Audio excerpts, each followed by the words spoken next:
Obon is a really big part of Japanese culture, and it's a time when people honor and sort of celebrate those who have died. Officially, I'd say probably the time that Obon starts is maybe between the 13th and the 15th, that time right around there.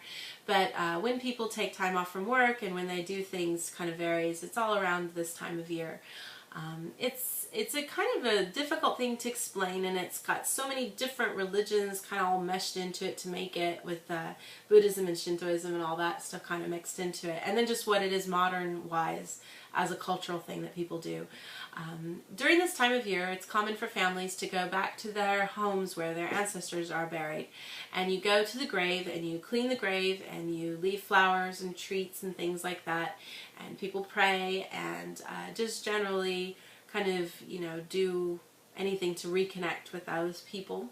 And then you sometimes will have festivals at that time of year that celebrate that as well. Some people will light candle lanterns to represent the spirit of the people who died, those kinds of things. There's lots of different celebrations depending on what part of the country you're in and what they do for those celebrations in that area.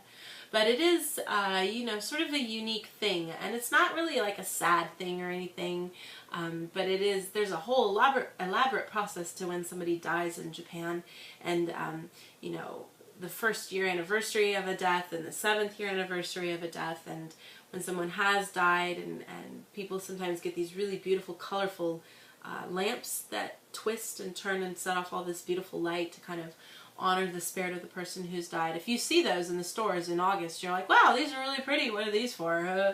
I'm a dumb American, I don't know. And then you realize they're like for people who've died. It's like, oh, okay, that's weird. So that kind of stuff can kind of be a little hard to get used to if you're not familiar with the culture and you just happen to be here for the summertime. You don't know any better. You might think that's a pretty lamp and you want to buy one and have it at home.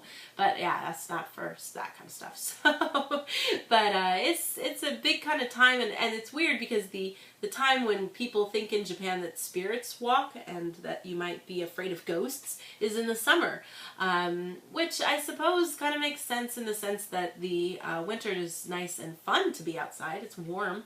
I know, being from a Western culture, we're used to thinking that it's the time when the night is the longest because spirits like the night, and that makes sense that they'd want to be out when the night is longer, not in the summertime where the night is shorter.